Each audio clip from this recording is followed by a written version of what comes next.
Guys, so when you type in the word photography into Google and you click images, for example, you get a lot, a lot of images, a lot of pictures of cameras, which I've just noticed.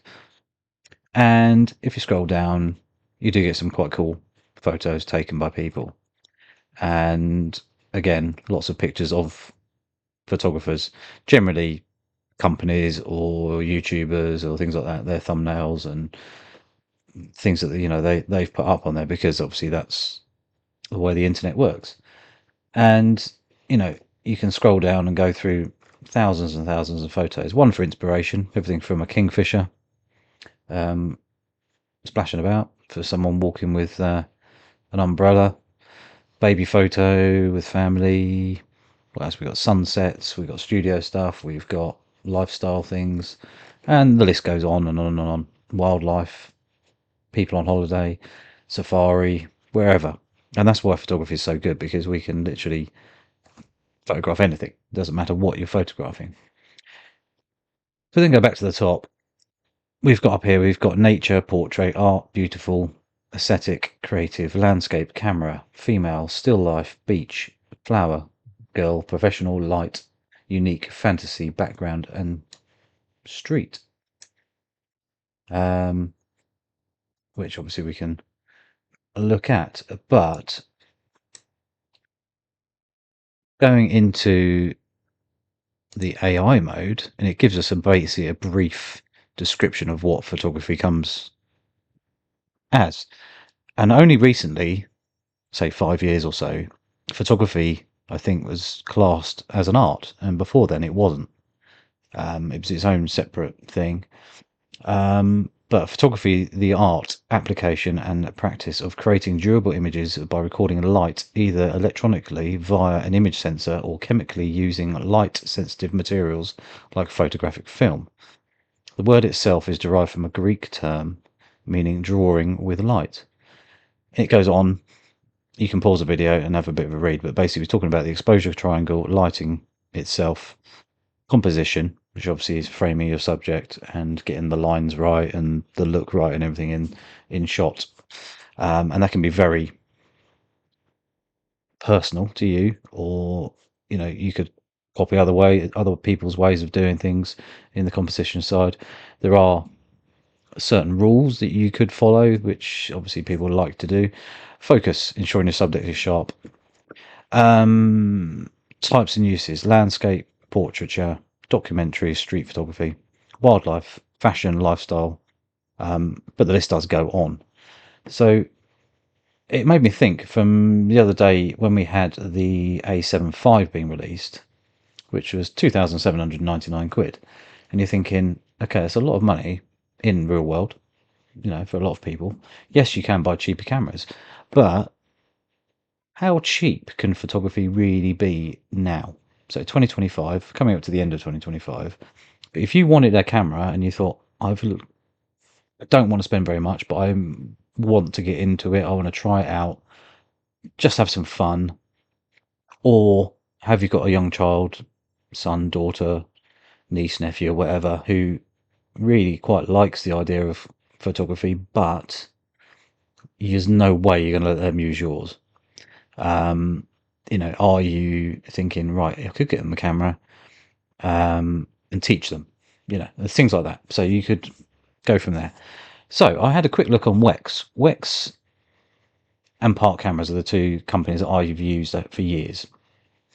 So let's pop on to Wex, see in their used section, how cheap can you really buy in today a good camera? So the first one is, and I'm going to do Sony, Nikon, and Canon.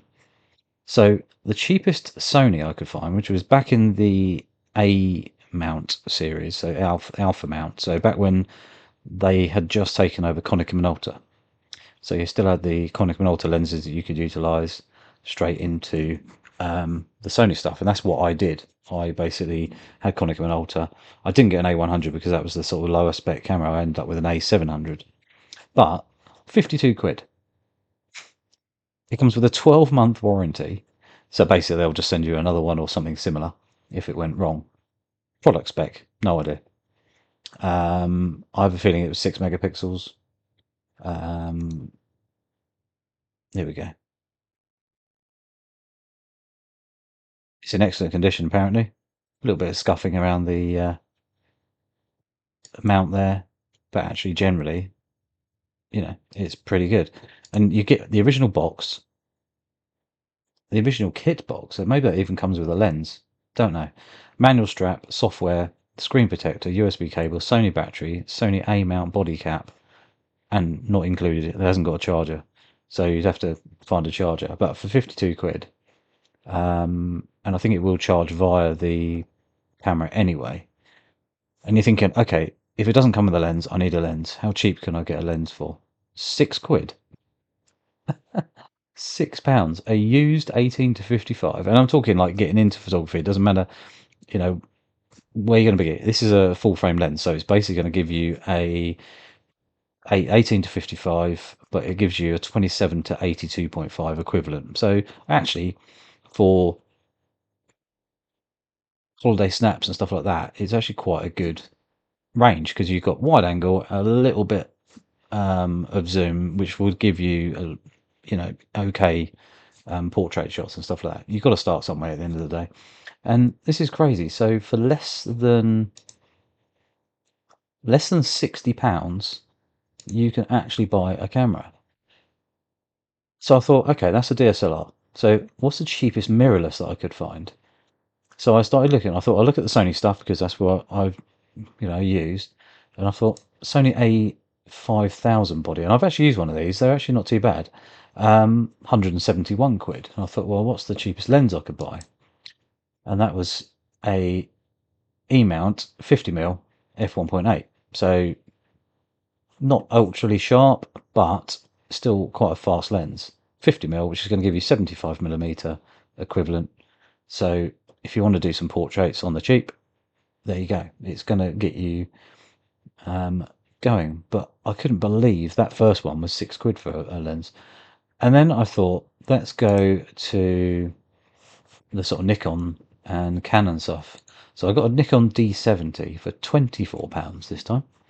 24 quid, a D70, so a DSLR.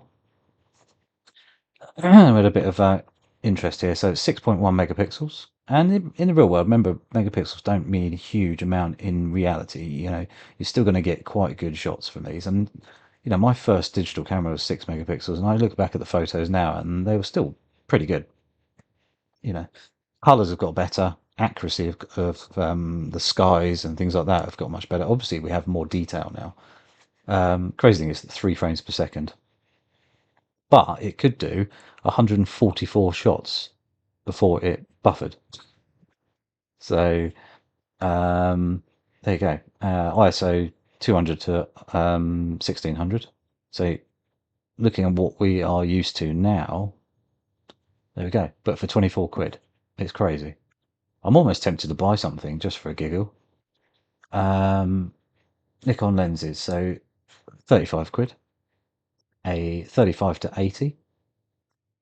Was £37 in a sale. Woohoo! And then we went to the Canon EOS 350D.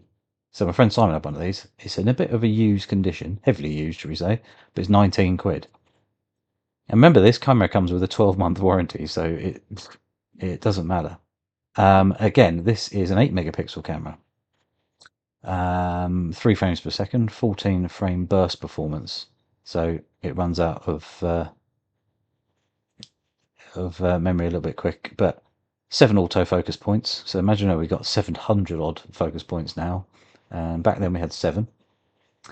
There we go. And the cool thing about it is you've got more than 60 Canon EF lenses you could actually utilize. So 19 quid and a lens which was the same spec as the Nikon, which is a 35 to 80. This is a Mark III lens, 25 quid. So you can go out on the cheap, and if you thought, I just want to get into it. And the thing is with photography is you can go out and photograph anything. It's crazy. If we go back into images and we look at, for examples, Nature. Yes, you're going to need particular lenses if you want to do certain things, but photography as a whole is, as a hobby, people find it extremely relaxing. They find it a very good focus and a very good challenge. It's good for the mind. It's good for one, socializing, because you can go out with others and do it. You can go for a walk in the countryside, go on holiday, whatever. But it's getting up in the early morning, in the evening. You've got those two ends of the day, which obviously are probably the best for light and everything like that. But obviously, midday sun is not great. But when you sort of have a look and you think, let's click on that shot there, for example, sunset probably. Someone's dropped a stone in the water, and it's kind of cool. You've also got move me out of the way. It's your deer. You don't know what you're going to see at the end of the day. If you've gone to Thailand, for example, you can have a look at the water. Waterfall, do some long exposures. Yes, and we know our mobile phones now are extremely good and we can do loads of different things, but there's nothing better than having something physical in your hand with a viewfinder, and just capturing stuff like cool shots like this. You know, um, it's awesome. We can see so many. And this is just nature, and so much we can look at. Lady there taking photos with a Sony. Um, but there you go. And this is talking about composition, obviously. But wildlife doing its thing. A good old country lane, proper old country English country lane. To so little squirrel. Um,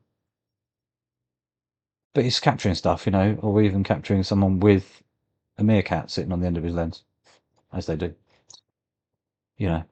Kingfisher. Very lucky in the southeast of England that kingfisher seems to be thriving quite well. There seems to be quite a few around now, and you never used to see them. But anyway, if we hop into different categories, we've got sunsets, we've got the beach, which will probably include sunsets.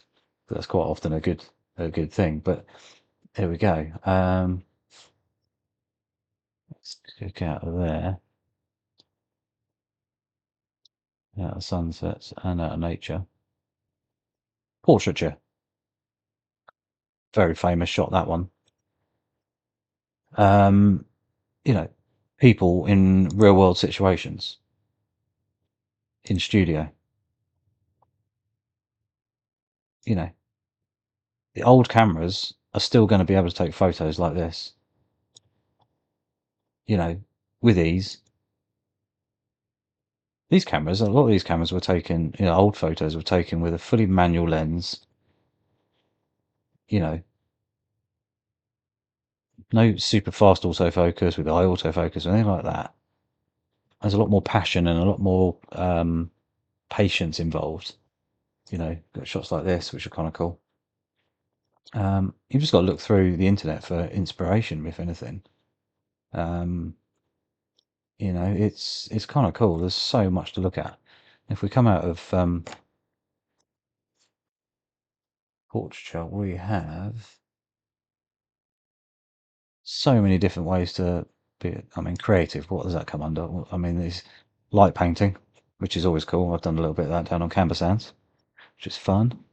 Um, a crystal ball with dripping water everywhere.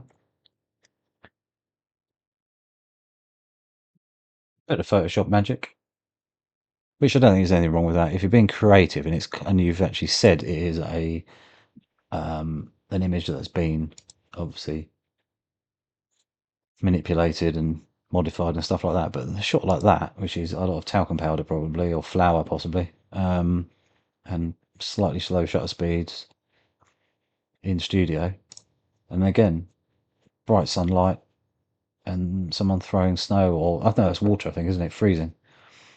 Um, Boiling water into ice, I think. There's so much you can mess around with, and using the old corn crystal balls, um, glass spheres, that you can do some kind of cool stuff upside down, backwards, whatever. Nothing better than a spider sitting on a very dewy spider web.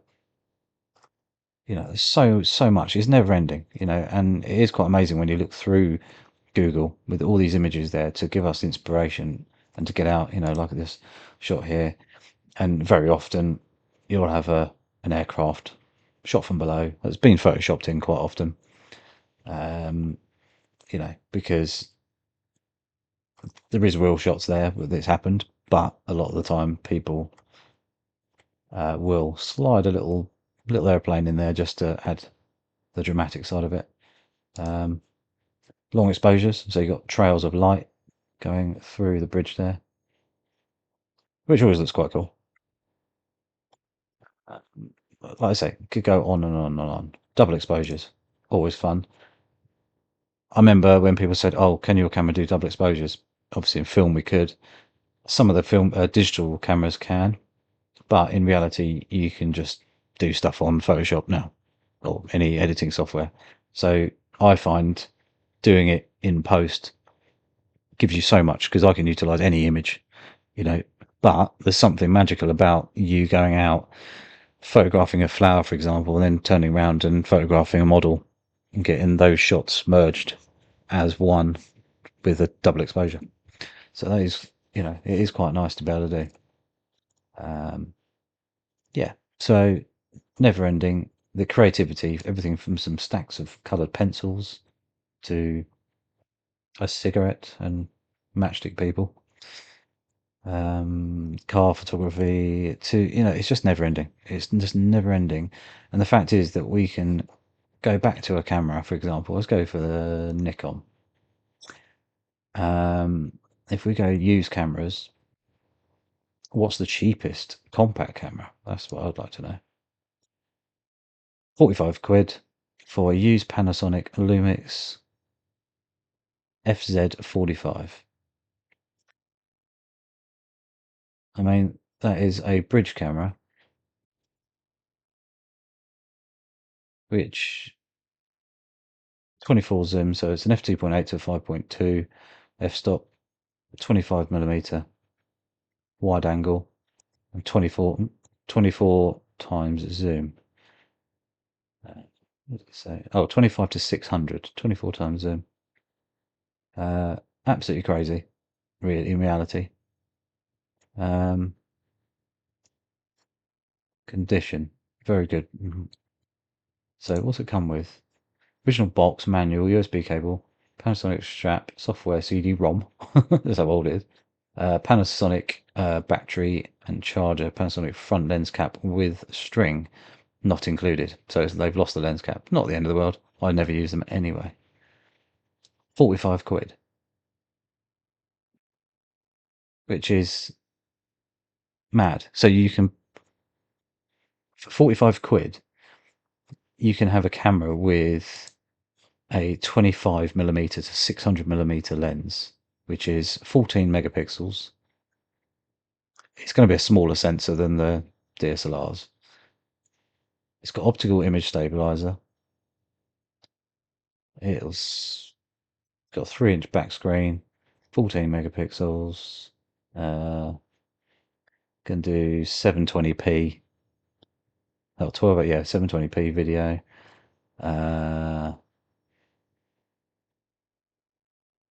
Manual control, so you'll be able to do quite a bit with it. Face detect on the autofocus. So yeah, I didn't expect actually anything to be that cheap. So the other thing you may consider if you want to do sort of longer exposure shots or even set up photos and stuff like that is a tripod.